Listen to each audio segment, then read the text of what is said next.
नमस्ते मित्रों, मैं पानी क्लासेस से विनीत गोस्वामी। आज दर्शन की श्रृंखला को आगे बढ़ाते हुए चरवाक दर्शन के बारे में पढ़ेंगे। चरवाक दर्शन चरवाक नामक एक ऋषि के द्वारा इस मत का प्रतिपादन होने के कारण इसका नाम चरवाक पड़ा। भारतीय दार्शनिक परंपरा में चरवाक एकमात्र विशुद्ध भौतिकवादी या जड़वादी दर्शन के रूप में जाना जाता है। इसे जड़वादी क्यों कहा जाता है, इसकी व्याख्या अभी थोड़े देर में करूँगा। देखिए, दर्शन का सामान्य अर्थ होता है वह दृष्टिकोण जिससे हम इस विश्व को समझने का प्रयास करते हैं। भारतीय दर्शनों में मुख्यतः 6 प्रमाण या ज्ञान के साधन बताए गए हैं। वे हैं प्रत्यक्ष, उपमान, अनुमान, शब्द, अर्थापत्ति और अनुपलब्धि। इन सब के बारे में अलग से किसी अन्य चलचित्र श्रृंखला में चर्चा करेंगे। अभी हमें चरवाक दर्शन को समझने के लिए प्रत्यक्ष को समझने की आवश्यकता होगी। प्रत्यक्ष प्रति जोड़ अक्ष शब्दों से मिल के बना है, अर्थात ऐसा ज्ञान का साधन जो साक्षात है। जब हम आंखों से किसी घटना को देखते हैं, सुनते हैं, सूंघते हैं या त्वचा से महसूस करते हैं तो यह ज्ञान प्राप्ति का साधन प्रत्यक्ष है, और इस प्रकार से जो ज्ञान प्राप्त हुआ वह भी प्रत्यक्ष है। चरवाक केवल प्रत्यक्ष को ही ज्ञान प्राप्ति का एकमात्र साधन मानते हैं। ध्यान दीजिएगा, चरवाक केवल प्रत्यक्ष को ही ज्ञान प्राप्ति का एकमात्र साधन मानते हैं। अन्य जो ज्ञान प्राप्ति के साधन हैं उनको चरवाक नहीं मानते। अतः वो वेदों की सत्ता, ईश्वर की सत्ता, आत्मा, पुनर्जन्म, पश्चात जन्म इत्यादि की सत्ता को भी नकार देते हैं।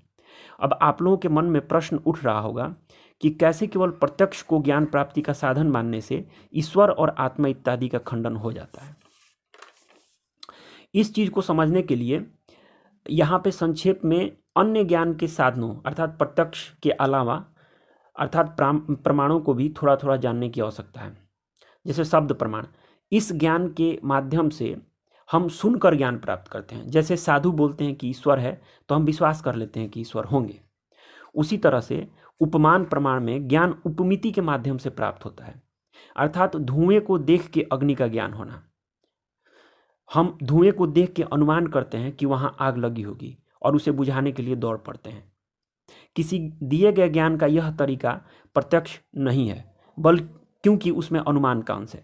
क्योंकि हम अग्नि को प्रत्यक्षतः नहीं देखते अपनी इंद्रियों से, हम केवल धुएं को देख रहे हैं और तब उससे हम अनुमान लगा रहे हैं कि यहाँ पे अग्नि होगी, क्योंकि जहाँ जहाँ धुआं होता है वहाँ वहाँ आग होता है, और इसके आधार पर हम अनुमान लगा रहे हैं। चूंकि यहाँ पे अग्नि से हमारी इंद्रियों का प्रत्यक्ष संपर्क नहीं हुआ है, इसीलिए हम प्रत्यक्ष नहीं कहेंगे, क्योंकि प्रत्यक्ष में इंद्रियों का प्रत्यक्ष संपर्क होना चाहिए। हमारा केवल धुएं से संपर्क हुआ है, अग्नि से नहीं हुआ है, और उस धुएं के आधार पर हम अग्नि तक पहुंचे हैं। इसलिए ज्ञान प्राप्ति का यह साधन अनुमान है, न कि प्रत्यक्ष। इतना समझने के बाद हम चरवाक के तर्क को आसानी से समझ सकते हैं। चरवाक के अनुसार ईश्वर, आत्मा इत्यादि का ज्ञान प्रत्यक्ष से नहीं बल्कि अनुमान से प्राप्त होता है। चूंकि चरवाक केवल प्रत्यक्ष को ही ज्ञान प्राप्ति का साधन मानते हैं, इसीलिए वे अनुमान आधारित आत्मा एवं ईश्वर की सत्ता के अस्तित्व का खंडन करते हैं। फिर चूंकि वेदों का ज्ञान ईश्वर ने दिया है और चूंकि ईश्वर का अस्तित्व ही नहीं है, जो अभी हमने ऊपर देखा, अतः ईश्वर पे आधारित वेदों का भी अस्तित्व नहीं। तो फिर बचा क्या? चरवाक के प्रोपोजिशंस के हिसाब से बचा क्या? बची है केवल जड़ वस्तुएं जिसे हम प्रत्यक्षतः इंद्रियों से अनुभव कर सकते हैं।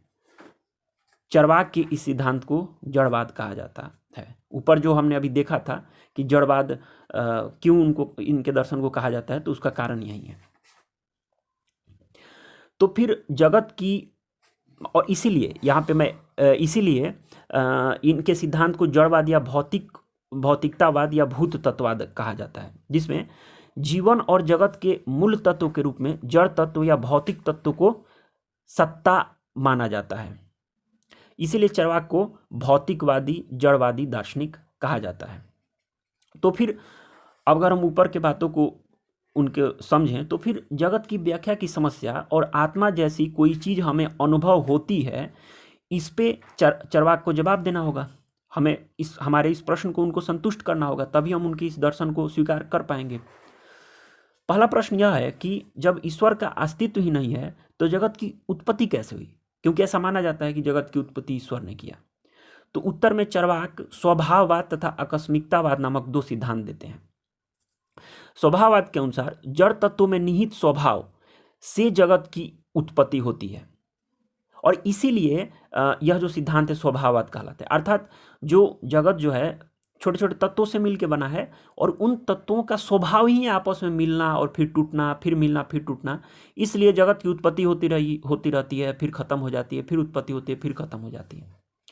फिर वैसे ही आकस्मिकतावाद का सिद्धांत ये कहता है कि जड़ तत्वों के आकस्मिक संयोग का प्रमाण है। अर्थात जो भी वस्तुएं हैं, जड़ मतलब वस्तु जो हम प्रत्यक्षतः अनुभव कर सकते हैं वो जड़ है, जिसका इंद्रियों के माध्यम से हम अनुभव कर सकते हैं वो जड़ है। और चेतन मतलब जिसे हम इंद्रियों से परे है, जो इंद्रियों के माध्यम से हम अनुभव नहीं कर सकते।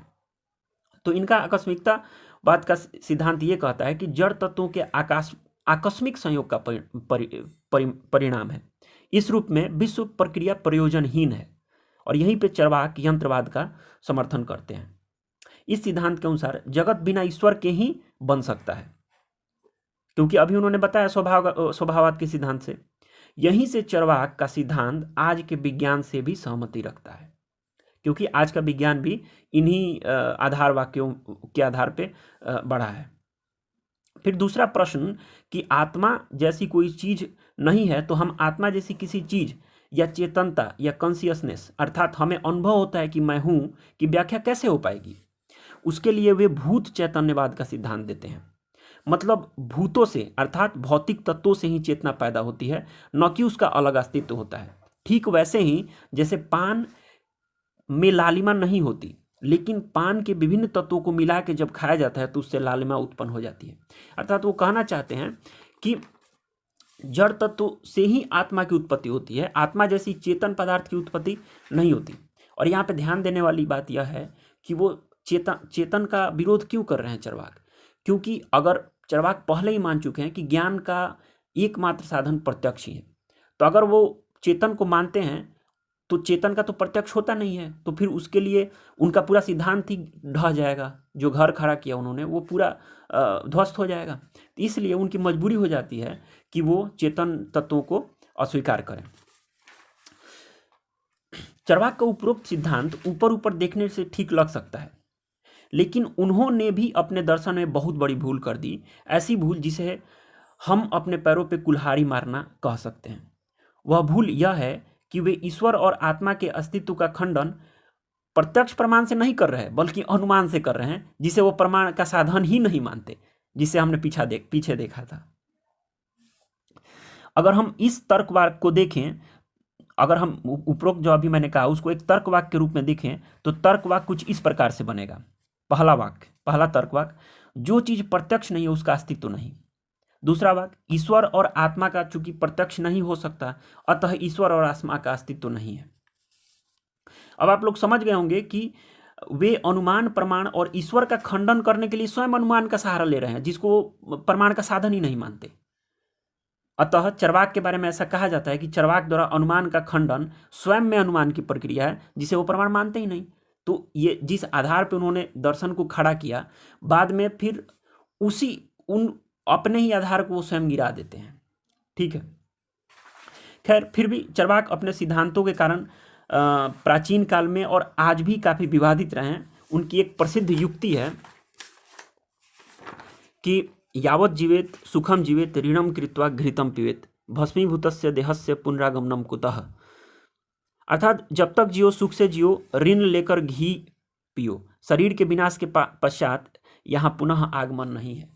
मतलब देखिए, उनका कहने का मतलब यह है कि चूंकि वो प्रत्यक्ष में विश्वास करते हैं, केवल प्रत्यक्ष ज्ञान प्राप्ति का साधन है, और उसके कारण मजबूरी में उनको पूरा का पूरा ईश्वर, पुनर्जन्म, पश्चात जन्म, आत्मा और कर्म के सिद्धांत इस सब को नकार देते हैं। तो इसके कारण अब बचा क्या? हम बुरा भी कर्म करेंगे तो हमें वो कर्म हमारे पास लौट के नहीं आएगा, और ना ही पुनर्जन्म होता है। तो हम क्यों ना सुख में ही रहे, हमेशा सुखी रहें और सुख के लिए कुछ भी करें, क्योंकि हमें इसकी सजा नहीं मिलेगी। कुछ स्वर्ग में जाके हमें इस तरह से, चूंकि इन सब चीज़ों का अस्तित्व नहीं होता, तो इन सब चीज़ों को हमें भोगना भी नहीं पड़ेगा। इसीलिए चूंकि उनकी ज्ञान मीमांसा प्रत्यक्षवादी है, इसीलिए उनकी नीति मीमांसा इस तरह से जड़वादी हो जाती है, जो आज के समय में हम शायद स्वीकार न कर सकें। तो अभी हमने इस वीडियो के माध्यम से देखा कि किस तरह से चरवाक द्वारा केवल प्रत्यक्ष को प्रमाण मानने से उनको ईश्वर और आत्मा और वेदों को छोड़ना पड़ता है, और ऐसा करने में वे स्वयं को कंट्राडिक्ट कर देते हैं, और इस बात पे उनका पूरा दर्शन ही निराधार जान पड़ता है।